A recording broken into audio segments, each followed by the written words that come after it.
નમસ્કાર સંદેશ ન્યૂઝમાં આપનું સ્વાગત। હું કિન્નરી। સમાચારો પર કરીએ નજર।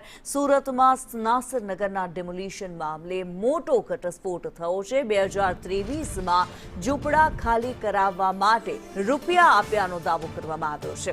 સોશિયલ મીડિયા પર વિડીયો વાયરલ થતા ચર્ચા તેજ થઈ છે। સ્થાનિકોને રૂપિયા 80,000 આપ્યાનો દાવો કરવામાં આવી રહ્યો છે।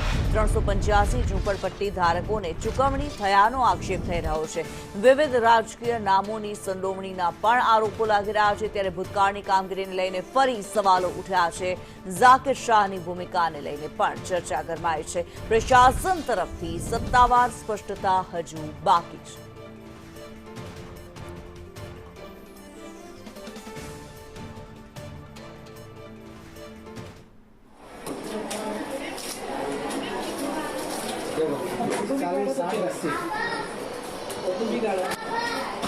शहनाज जावेद से कोई शहनाज जावेद से शहनाज है देख 20 40 60 नाम बोलो। मैं तो कल 3 लड़के लूंगी। हाँ 3 नंबर 20 40 60 सकीरा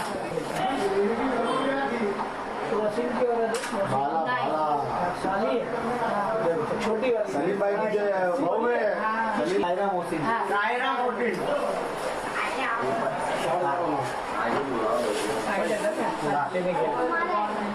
40 60 ऐसे हैं बेटा कार्टून दीदी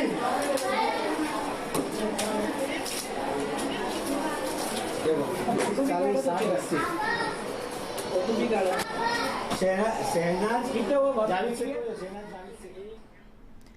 ત્યારે જે વિડીયો સામે આવી રહ્યો છે, વિડીયોમાં રૂપિયા અપાતા દેખાઈ રહ્યા છે અને સંદેશ ન્યૂઝ પર અમે આપને આ ન્યૂઝ જે બતાવી રહ્યા છે। સૌ પ્રથમ આપ સંદેશ ન્યૂઝ પર જોઈ રહ્યા છો। ભૂતકાળની કામગીરીને લઈને ફરી એકવાર સવાલ ઉઠી રહ્યા છે। નાસરનગરના ડેમોલિશનને લઈને મોટો ઘટસ્ફોટ। રૂપિયા આપવામાં આવ્યા હતા મકાન ખાલી કરવા માટે અને આ વિડીયો સામે આવતા હવે ચર્ચા વધુ તેજ બની છે। મનીષ પરમાર અમારી સાથે વધુ વિગતો સાથે લાઈવ જોડાયેલા છે। મનીષ, સવાલો ઘણા બધા થઈ રહ્યા છે। આ જે વિડીયો સામે આવી રહ્યો છે, આ વિડીયોની અંદર રૂપિયા અપાતા જોવા મળી રહ્યા છે। દાવો કરાઈ રહ્યો છે નાસરનગરના લોકોને રૂપિયા અપાયા છે। કોણે આ રૂપિયા આપ્યા છે? આ વિડીયોની સત્યતા શું છે?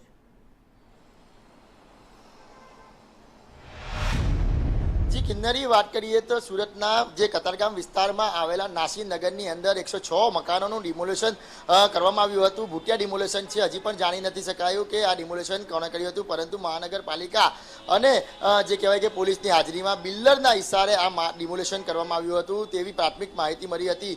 પરંતુ જે રીતના 2023નો એક વિડીયો સામે આવ્યો છે, આ વિડીયો 2023નો બનાવવાનું હોવાનું જે કહેવાય કે માનવામાં આવે છે, કારણ કે 2023માં પણ નાસીનગરની અંદર જે ડિમોલેશન કરવામાં આવ્યું હતું ત્યારે જે મકાનોમાં જે રહેતા લોકો છે તેને પૈસા આપવામાં આવ્યા હતા। વિડીયોમાં સ્પષ્ટપણે દેખાઈ રહ્યું છે કે ઝાકિર શાહ જે પૂર્વ માઇનોરિટી સેલના બીજેપીના પ્રમુખ છે અને અયુબભાઈ કરીને છે તે દેખાઈ રહ્યા છે। અયુબભાઈનું છે 1 વર્ષ પહેલા અવસાન થઈ ગયું છે, પરંતુ આ વિડીયોમાં સ્પષ્ટપણે દેખાઈ રહ્યું છે કે કઈ રીતના નાસીનગરના લોકોને પૈસા આપવામાં આવે છે, રૂપિયા વેચવામાં આવે છે। આ જે પૈસા આપવામાં આવે છે ત્યારે નાસીનગરને 3 વાર ડિમોલેશન કરવામાં આવ્યું હતું।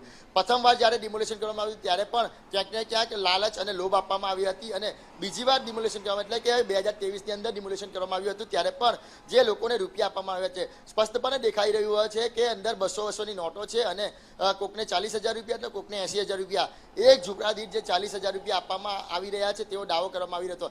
એટલે નાસીનગરની અંદર જે ડિમોલેશન થયું હતું તેનું રહસ્ય હજી ખુલ્યું નથી કે ડિમોલેશન કોણે કર્યું હતું, પરંતુ જે રીતના ઝાકિર શાહ છે તેની ઓફિસની અંદર જ આ રૂપિયાની વેચણીઓ કરવામાં આવી 2023માં, જેને લઈને અનેક સવાલો ઉઠી રહ્યા છે। કારણ કે ઝાકિર શાહ છે તે ક્યાંક ને ક્યાંક જ્યારે સંદેશ ન્યૂઝ તેના ઘરે પહોંચ્યું હતું ત્યારે બિલ્ડરનો બચાવ કરતો પણ દેખાઈ રહ્યો હતો અને તેઓ કહી રહ્યા હતા કે આ જે ડિમોલેશન કર્યું હતું તે મહાનગરપાલિકાએ જ કર્યું છે, બિલ્ડરને કોઈ લેવા દેવા નથી। સાથે તેને અમુક જવાબો છે તે ગોળ આપ્યા હતા। એટલે ઝાકિર શાહની જે ભૂમિકા છે તે પણ જે કહેવાય કે શંકાસ્પદ લાગી રહ્યા છે અને લોકો જે સ્થાનિક લોકો છે તે પણ ઝાકિર શાહ પર અનેક આક્ષેપો કરી રહ્યા છે। અને હવે આ જે વિડીયો છે 2023નો તે વાયરલ થયો છે, જેને લઈને પણ અનેક સવાલો ઝાકિર શાહ પર ઉઠી રહ્યા છે। જી બિલકુલ ઘણા બધા સવાલો ઝાકિર શાહને લઈને થઈ રહ્યા છે ત્યારે મનીષ જ્યારે આપે ઝાકિર શાહની સાથે વાતચીત પણ કરી હતી ત્યારે ઝાકિર શાહ દ્વારા કહેવામાં આવ્યું હતું કે નાસિરનગરનું જે ડિમોલિશન છે તેનો જે લોકો જે છે પીડિત છે તેમને સરકાર દ્વારા વળતર આપવામાં આવશે તેવો દાવો પણ